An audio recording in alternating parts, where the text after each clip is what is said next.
Salam sejahtera Malaysia, denyut nadi suara rakyat bergema di channel ini. Jangan lupa tekan butang subscribe, like dan share. Malaysia kita punya, cintai Malaysiaku, kita jaga kita.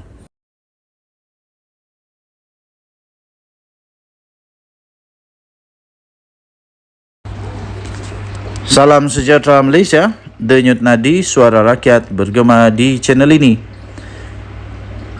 Berita terbaru, artikel dipetik daripada sahbudin.com.net. Tajuk berita, selepas buat lawatan mengejut ke KLIA, Anwar menjamin isu menteri dan immigration akan dibincang pada Rabu ini.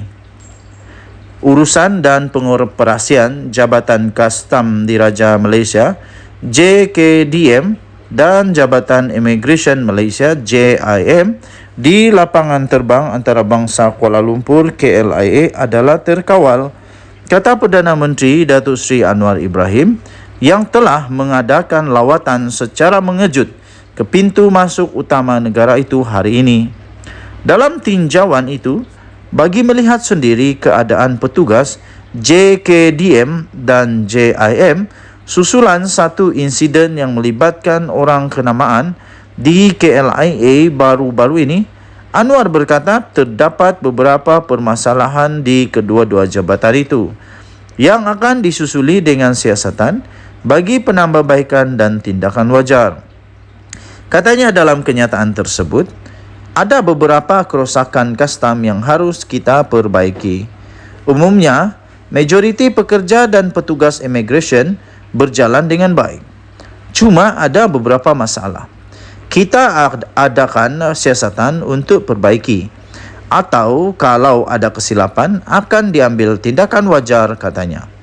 Tanpa diiringi oleh Menteri Kabinet atau orang kenamaan, Anwar mengadakan lawatan mengejut itu kira-kira 30 minit di KLIA itu sebelum menyertai upacara keberangkatan pulang Seri Paduka Baginda yang di-Pertuan Agong Al-Sultan Abdullah Riayatuddin Al-Mustafa Billah Shah dan Raja Permaisuri Agung Tunku Aziza Aminah Maimunah Iskandaria ke tanah air selepas menunaikan ibadah haji di Kompleks Bunga Raya KLIA di Sepang.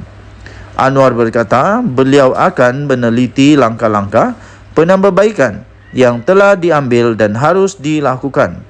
Katanya, setakat ini saya lihat memang immigration respon sangat baik dan positif. Yang kita harus kenal pasti ialah beberapa kelompok kecil yang masih tidak mampu bawa perubahan, termasuk berdepan dengan beberapa pertuduhan, katanya. Anwar berkata perbincangan awal berhubung JKDM dan JIM akan dilakukan dalam mesyuarat Kabinet Rabu ini. Sebuah portal berita pada 29 Jun yang lepas melaporkan mengenai kekecohan di KLIA melibatkan orang kenamaan. Dikatakan cuba menyelamatkan seorang wanita warga China yang dinafikan kemasukan ke negara ini. Kejadian itu turut tular di media sosial apabila orang kenamaan berkenaan dikatakan masuk ke ruang balai ketibaan itu tanpa memohon pas keselamatan. Ketua Pengarah Immigration Ruslin Jusoh berkata pihaknya akan menjalankan siasatan menyeluruh mengenai insiden itu merangkumi semua aspek berkaitan. Berita dipetik sumber daripada bernama 2 Julai 2023 diterbitkan semula di sahbudin.com.net. Denyut nadi suara rakyat bergema di channel ini. Jangan lupa tekan butang subscribe, like dan share. Malaysia kita punya, cintai Malaysiaku, kita jaga kita. Selamat petang Malaysia, semoga semuanya baik-baik saja. Kita jumpa lagi, bye-bye.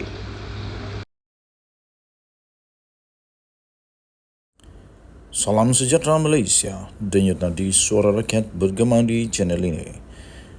Jangan lupa tekan butang subscribe, like dan share. Malaysia kita punya, cintai Malaysiaku, kita jaga kita.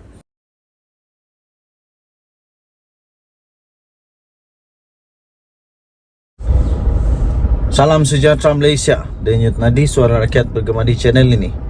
Perkara yang paling dahsyat pernah saya baca adalah perkara ini, saya fikir. Bayangkan 44 juta ringgit tunai. Berapa banyak tuh? Coba kamu komen, mana tahu ada yang kerja bank kah, kerja memang accountant kah, kerja memang dealing with money, cash money. 44 juta cash ini berapa banyak? Mana tahu kamu ada pengalaman, coba komen. Berapa banyak 44 juta ini? Berapa bag? Cukupkah satu kereta? Tapi memang betul, pelik tapi benar, tapi ini sudah terjadi. 44 juta ringgit Malaysia cash ditemui di pejabat, di rumah bekas seorang pengarah Jabatan Air Negeri Sabah. Aduh, patutlah di kampung kami tiada air. Patutlah banyak kampung tak ada air. Rupanya ramai orang pencuri. Aduh, pencuri. Tapi kita tak tahulah. Kita belum tahu lagi dia ni pencuri ke tidak. Tapi yang jumpa ni 44 juta ringgit ditemui di pejabat dan rumah. Kenapa ada 44 juta ringgit di pejabat dan di rumah? Kenapa tidak kasih masuk dalam bank? Apa yang takut? Mahkamah Seksyen di Kota Kinabalu diberitahu bahawa wang tunai melebihi 44 juta ringgit. Punya banyak. Gila, nak buat apa dengan 44 juta ringgit tunai ni? Ditemui di pejabat dan di rumah.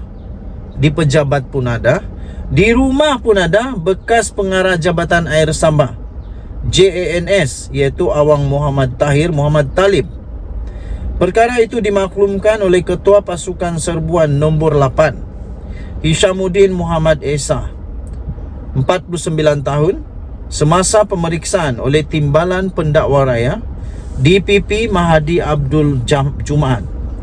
Hishamuddin memberikan keterangan itu sebagai saksi pendakwaan ke-40 di hadapan Hakim Abu Bakar Manat dalam perbicaraan untuk skandal rasuah terbesar di Sabah itu. Beliau berkata lebih 23 juta tunai ditemui semasa di serbuan di pejabat Awang Tahir, AG Tahir, pada 4 Oktober 2016 di Wisma Muiz.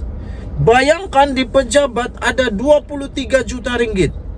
Aduh, banyaknya. Yang hairan di pejabat tu, staf dia tidak tahu kah? Macam mana duit 23 juta itu ada di pejabat?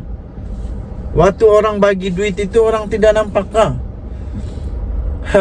Ini lagi syok. RM62.500 ditemui dalam beg bertanda Tahir di meja Awang Tahir. 62,000 di meja. Wang tunai selebihnya ditemui di 3 lokasi lain di dalam bilik pantry. Di pantry, di sofa dengan 3 tempat duduk, kabinet TV serta kabinet kayu. Katanya sambil menambah bilik pantry itu berada di belakang meja Awang Tahir. Beliau turut memberi keterangan bahawa setiap bungkusan wang di antara RM50,000 dan RM100,000 dan hanya Awang Tahir yang mempunyai akses ke bilik pantry di pejabatnya. Bilik pantry itu adalah bilik dengan papan tanda go away di pintunya, di mana timbunan wang tunai dipercayai ditemui dan dirampas oleh Suruhanjaya Pencegahan Rasuah Malaysia. Hishamuddin turut memberitahu pada hari yang sama lebih daripada 21 juta ringgit ditemui ketika pasukannya menyerbu rumah Awang Tahir di Sembulan. Menjawab satu soalan lain, beliau berkata lebih 8 juta ringgit ditemui dalam sebuah bilik di tingkat 3 rumah itu. Beliau turut berkata 86 jam tangan berjenama dan mewah serta 921 barang kemas turut ditemui di rumah berkenaan. Saksi itu selanjutnya memberi keterangan bahawa pasukannya kemudian menemui wang tunai 9 juta ringgit dan 4 juta ringgit Malaysia masing-masing di dalam kereta Mazda dan Mercedes-Benz. Kira-kira 9 juta ringgit ditemui dalam sebuah kereta Mazda. Wang itu dimasukkan ke dalam beberapa beg yang disimpan di dalam bonet kereta. Ketika itu kereta diparkir tidak jauh dari pagar rumah yang diletakkan di luar pagar rumah. Sebanyak 4 juta ringgit lagi ditemui di dalam sebuah Mercedes-Benz. Wang itu dimasukkan ke dalam beg dan dimasukkan ke dalam bonet kereta, katanya. Dahsyat tak dahsyat? Sila komen. Denyut nadi suara rakyat bergema di channel ini. Bye-bye. Salam sejahtera Malaysia. Denyut nadi suara rakyat bergema di channel ini. Nampaknya Wan Saiful Wan Jan, bekas bos, bekas Setiausaha Agung, untuk bersatu dalam keadaan yang bahaya sekarang ini. Ini telah pun dikemukakan atau diberikan keputusan di mahkamah, iaitu pertuduhan rasuah Wan Saiful adalah teratur dan lengkap, kata pendakwaan. Tuan-tuan dan puan-puan yang dihormati sekalian, Mahkamah Session di sini pada Selasa diberitahu bahawa 2 pertuduhan berkaitan dengan rasuah berjumlah 6.9 juta ringgit Malaysia yang membabitkan projek Jana Wibawa yang telah dikemukakan terhadap bekas Ketua Penerangan Parti Pribumi Bersatu Malaysia. Maafkan saya, bukan Setiausaha Agung. Salah ni, Setiausaha Agung Hamzah Zainuddin. Adalah aku makin tua lah. Bukan. Tetapi bekas Ketua Penerangan PPBM Bersatu, iaitu Wan Saiful Wan Jan, yang telah pun meletak jawatan setelah beliau diheret ke mahkamah. Dia terus letak jawatan dan sekarang ini memang sah dia ada dalam keadaan yang amat sukar, kerana di mahkamah dinyatakan oleh pihak pendakwaan bahawa semua proses dalam pendakwaannya adalah lengkap dan teratur. Teratur dan lengkap. Timbalan pendakwa raya iaitu Rashidah Murni Azmi berhujah bahawa kedua-dua pertuduhan berkenaan itu tidak cacat, sebaliknya jelas dan boleh difahami. Kata beliau, Seksyen 153 Kanun Tata Cara Jenayah atau KTJ menyatakan tarikh dan masa hendaklah dinyatakan dalam pertuduhan. Dalam pertuduhan pertama, masa telah dinyatakan, iaitu sekitar April 2022, manakala pertuduhan kedua, masa yang dinyatakan adalah pada bulan Julai hingga September. Pihak pembelaan juga telah dibekalkan dengan dokumen serta notis yang mencukupi bagi membolehkan mereka menyediakan pembelaan, katanya. Beliau berkata demikian pada prosiding pendengaran permohonan Wan Saiful untuk mengenepikan 2 pertuduhan meminta dan menerima rasuah berjumlah 6.9 juta ringgit Malaysia membabitkan projek Jana Wibawa yang dihadapinya di hadapan Hakim Rozina Ayub. Selain itu, Rashidah Murni berkata, permohonan Wan Saiful adalah tidak berasas dan pramatang kerana saksi-saksi pendakwaan masih belum lagi pun memberi keterangan. Sehubungan itu, pihak kami, katanya, memohon untuk mahkamah menolak permohonan ini memandangkan ia tidak mempunyai alasan yang kukuh dan merupakan penyalahgunaan proses mahkamah, katanya. Peguam Amir Hamzah Arshad mewakili Wan Saiful Wan Jan pula berkata, kedua-dua pertuduhan terhadap anak guamnya adalah cacat kerana tidak menyatakan secara khusus tarikh kesalahan dilakukan. Dalam pertuduhan itu hanya menyebut sekitar bulan tertentu tanpa mengemukakan butiran yang lengkap bagi kesalahan yang dipertuduhkan terhadap anak guam saya, katanya. Dalam pada itu, Amir Hamzah berkata pertuduhan itu juga tidak berasas berdasarkan Seksyen 173G KTJ yang menyebabkan pihak pembelaan dinafikan untuk mengemukakan pembelaan dan alibi. Okey, tuan-tuan dan puan-puan yang dihormati sekalian, anda boleh mendapatkan berita lengkap ini di sinarharian.com.my. Kita jumpa lagi. Bye-bye. Salam sejahtera Malaysia. Denyut nadi suara rakyat bergema di channel ini. Jangan lupa tekan butang subscribe, like dan share. Malaysia kita punya, cintai Malaysiaku, kita jaga kita.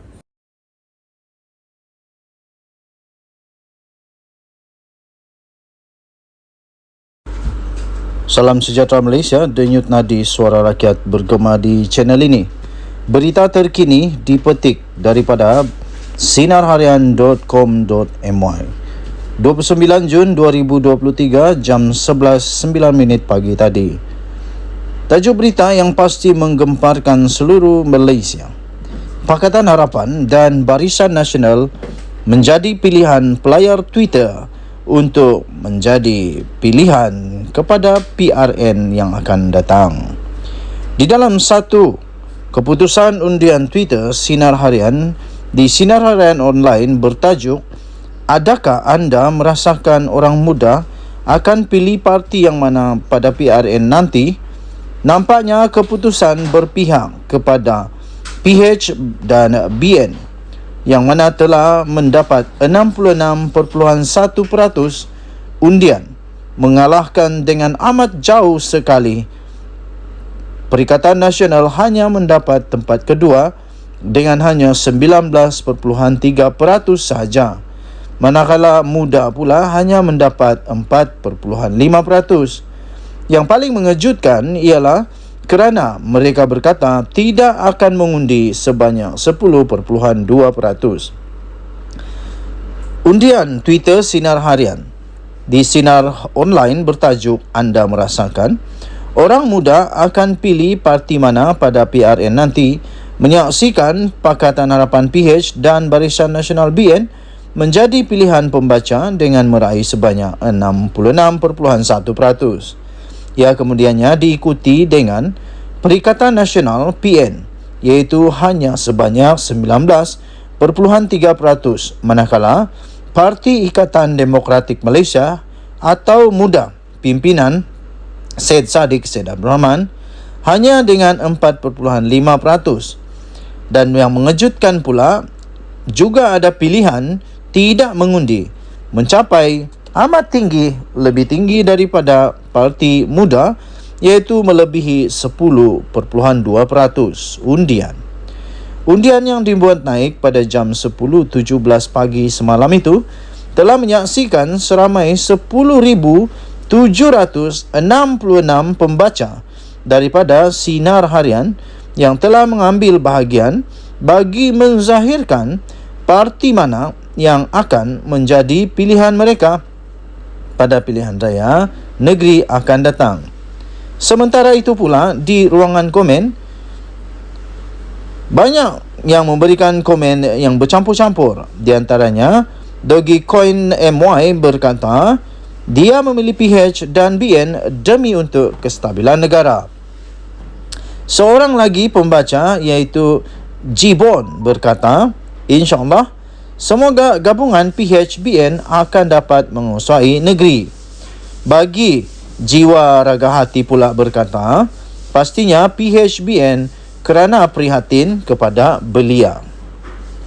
Selain daripada itu, beberapa pembaca lain juga turut memberikan komen yang menarik. Di antaranya ialah Ed Safiq Top 5 berpendapat dia akan mengundi muda untuk PRN kali ini kerana parti itu berani dan tidak lagi diperkotak-katik oleh pemimpin Pakatan Harapan. Sementara pembaca IM Kellogg's pula yakin bahawa Perikatan Nasional akan menang pada PRN kali ini. Kalau tanya di Twitter, pasti PH menang. Tetapi di kawasan kampung dan pedalaman, PN yang menang katanya lagi. Terima kasih kerana terus bersama di dalam channel ini. Segala komen anda amatlah dihargai. Kita jumpa lagi dan kita nantikan siapakah sebenarnya yang akan memenangi hati para anak muda pada pilihan raya negeri yang akan datang ini. Denyut nadi suara rakyat bergema di channel ini. Jangan lupa tekan butang subscribe, like dan share. Malaysia kita punya, cinta Malaysiaku, kita jaga kita. Bye-bye. Salam sejahtera Malaysia, denyut nadi suara rakyat bergema di channel ini. PDRM membuat keputusan dan mengumumkan satu perkara yang amat mengejutkan pas di kala persiapan akhir untuk pilihan raya negeri. Polis di Raja Malaysia mengesahkan akan merakam keterangan daripada adun Kubu Gajah. Polis akan merakam keterangan Khalil Yahya berhubung poster palsu berhubung poster palsu yang telah dikongsikan beliau di dalam Facebook miliknya. Polis akan merakam keterangan Khalil Yahya berhubung poster palsu mengenai pelantikan ahli Parlimen Seputih iaitu Teresa Kok sebagai pengerusi Felda. Ketua Polis Daerah Brickfields iaitu Assistant Commissioner Ami Hizam Abdul Syukur berkata, ahli Dewan Undangan Negeri Adun Kubu Gajah itu dipanggil hadir ke Ibu Pejabat Daerah IPD Taiping Selasa ini. Katanya dalam kenyataan itu, janji temu sudah dibuat untuk rakaman percakapan Khalil pada jam 10 pagi di IPD Taiping, katanya kepada Harian Metro. Harian Metro semalam melaporkan polis telah pun menerima laporan dibuat oleh Teresa Kok berhubung poster pelantikannya sebagai pengerusi Felda. Siasatan polis mendapati berita palsu itu berasal daripada laman sosial Facebook Khalil. Kes itu disiasat mengikut Seksyen 504 Kanun Keseksaan serta Seksyen 233 Akta Komunikasi dan Multimedia 1988. Okey, so di sini kita akan nampak nanti, kita akan tahu nanti di mana asal sebenarnya poster itu. Adakah poster itu hanya akan hanya di repost, hanya diulang siar semula oleh adun daripada PAS ini, ataupun poster itu dicipta sendiri oleh beliau, ataupun ada orang admin atau sebagainya yang mencipta poster itu kemudian dipost oleh beliau. Dan nanti kita akan lihat, akhirnya nanti polis akan siasat juga siapakah yang pertama post poster palsu ini. Dan di sana nanti kita akan tahu kebenarannya. Jadi tuan-tuan dan puan-puan yang dihormati sekalian, adakah ini adalah satu permulaan yang kurang baik di dalam kempen PRN daripada PAS? Dan adakah ini satu cabaran yang bakal akan dilalui oleh Pakatan Harapan, iaitu akan ada berita-berita yang dipost yang tak sahih, yang palsu. Dengan kata lain, mungkinkah ada fitnah lagi? Mungkin ada fitnah lagi kah selepas ini? Harap-harap tak ada. Dan kita ingin melihat kempen yang bersih tanpa politik terlebih-lebih sehingga adanya timbul yang disebut sebagai fitnah. Harap-harap tidak ada fitnah memfitnah, dan harap-harap semua yang dikeluarkan itu adalah fakta. Kerana rakyat ini, terutamanya orang daripada golongan sederhana yang berpendidikan sederhana, selalunya akan cepat untuk menerima semua. Dan kadang-kadang berita sebenar itu tidak dapat diterima semula. Jadi yang melekat di kepala adalah berita palsu, kerana mungkin tak sempat nak dapat berita sahih. Okey, so kita harap Polis Diraja Malaysia dapat melaksanakan tugas dengan baik, dan kita doakanlah semoga semuanya dapat diselesaikan dengan baik tanpa ada sebarang yang tidak baik. Denyut Nadi, Suara Rakyat, bertemu di channel ini. Bye-bye.